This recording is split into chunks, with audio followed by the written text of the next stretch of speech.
사람은 누구나 환경의 영향을 받고 살아갑니다. 어릴수록 더 많은 환경의 영향을 받습니다. 환경이 어떠하느냐에 따라서 인생의 미래가 결정되는 경우가 많이 있습니다. 부모들이 자녀들을 데리고 강남에 사는 이유도 거기에 있습니다. 뿐만 아니라 사람이 너무 어려운 환경에 있다 보면 그 환경 때문에 자괴감에 빠지고 절망감에 빠지는 경우가 허다합니다. 그렇게 되면 자존감이 떨어지고 소극적이게 되고 자신감이 없어집니다. 나는 아무것도 할 수 없다고 자포자기하고 아무 쓸모없는 사람처럼 생각합니다. 공연히 우울해지고 자신이 싫어지고 언제나 혼자라는 생각을 가지게 됩니다. 이때 자괴감이 더 심각해지면 인생을 포기하고 자살하는 사람들도 있습니다. 오늘 본문을 보시면 오랜 질병으로 인하여 자괴감에 빠질 만한 여인이 등장합니다. 무려 12년 동안 당시 불치병이라고 할 수 있는 혈루증으로 많은 고생을 하였습니다. 그런데 이 여인은 예수님을 만나 그 혈루증을 깨끗이 고침을 받았습니다. 그렇다면 이 여인은 그 혈루증을 어떻게 고침받았을까요? 먼저 이 여인은 사람이라는 장애물, 관습이라는 장애물을 뛰어넘었습니다. 두 번째로 이 여인은 예수님이라면 내 질병을 고쳐주실 수 있다는 믿음을 가졌습니다. 본문 34절을 보시면 예수께서 이르시되 딸아 내 믿음이 너를 구원하였으니 평안히 가라 내 병에서 놓여 건강할지어다 라고 말씀합니다. 이 여인이 지병에서 고침받게 된 원동력이 어디에 있습니까? 바로 믿음입니다.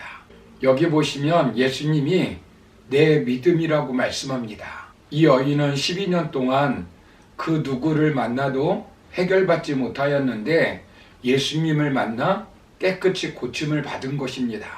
이런 가운데 이 여인이 만일 의사도 아닌 예수님을 만나봐야 아무 소용이 없어 라고 생각했다면 결코 치유받지를 못했을 것입니다. 그런데 이 여인은 예수님에 대한 소문을 듣고 믿음을 가지게 된 것입니다. 로마서 10장 17절에서 믿음은 들음에서 나며 들음은 그리스도의 말씀으로 말미암느니라 라고 말씀합니다. 그리고 이 여인은 예수님을 만지면 자신이 깨끗이 고침받을 수 있다는 믿음을 가졌습니다.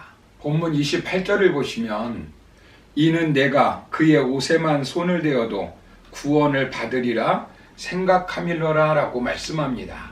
내가 예수님의 옷에만 손을 대도 나을 수 있을 것이라고 생각한 것입니다. 여기 끝에 하밀로라 라고 하는 말은 그녀가 마음속으로 그런 생각을 되뇌이고 또 되뇌이고 되뇌였다는 것입니다. 예수님을 만나면 자신의 병을 고칠 수 있을 것이라는 믿음을 가진 것입니다. 우리 집은 어쩔 수 없이 망한다. 우리 남편은 절망적이다. 우리 아이들은 변할 수 없다. 우리 교회는 부흥하지 않는다. 이런 부정적인 생각을 바꾸어야 합니다. 나는 못해도 우리 주님께서 함께 하시면 능치 못할 일이 없다는 믿음을 가져야 합니다. 복음서를 보시면 말 못하는 아들을 데리고 그의 아버지가 예수님께 데리고 왔습니다. 귀신 들려서 물과 불 속에 뛰어드는 아이였습니다. 예수님의 제자들에게 고침을 받지 못한 이 아버지는 예수님께 이렇게 말합니다. 무엇을 하실 수 있거든 우리를 불쌍히 여기사 우리를 도와주옵소서라고 고백합니다. 그때 예수님이 뭐라고 말씀합니까?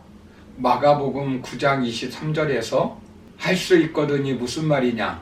믿는 자에게는 능치 못할 일이 없느니라 라고 말씀하셨습니다. 예수님은 백부장의 믿음을 통해서 그의 하인의 병을 고쳐주었습니다.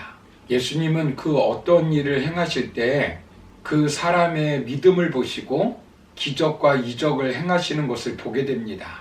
믿음은 능력이 있습니다. 인간이 할 수 없는 불가능을 가능하게 하는 것이 바로 믿음입니다. 믿음으로 하나님의 능력을 내 능력으로 사용하는 것입니다. 죽 이야기로 유명한 대호가의 대표 임영서 집사의 이야기입니다.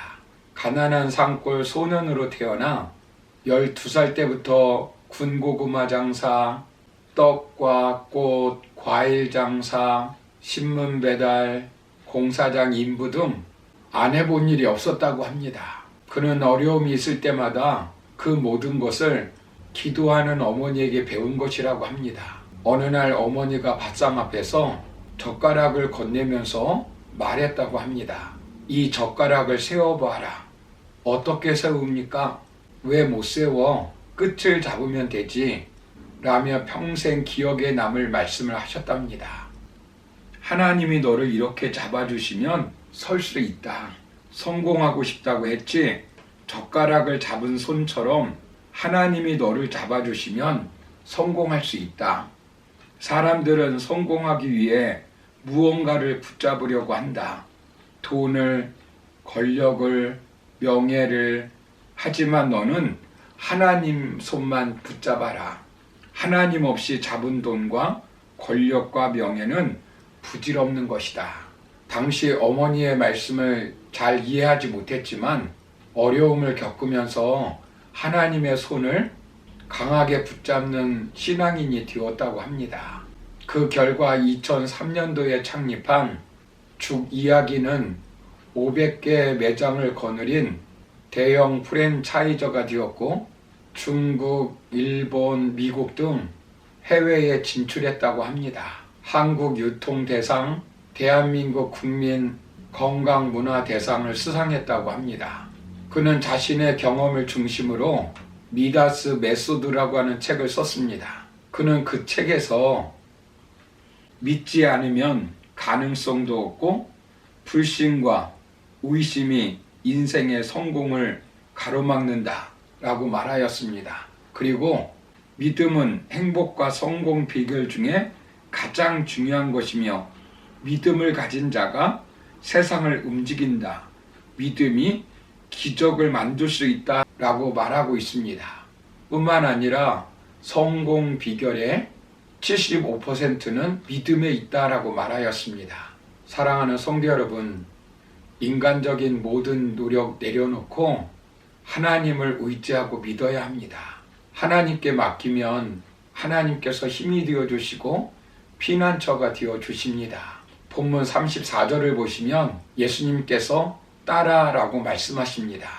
예수님께서는 그 여인을 자녀로 맞이해 주신 것입니다. 뿐만 아니라 질병에서 고침을 받게 해주셨습니다. 이 여인의 삶은 완전히 치료되었습니다. 얼마나 행복하겠습니까? 믿음의 크기만큼 우리의 삶은 풍성해지며 우리의 미래는 밝아지는 것입니다. 그러므로 그 어떤 문제라 할지라도 주님께서 해결해 주실 것이라는 믿음을 가지고 주님께 나아가 그 문제를 해결받고 하나님께 영광 돌리며 간증하며 살아갈 수 있는 저와 여러분의 삶이 되기를 주님의 이름으로 축원합니다. 감사합니다.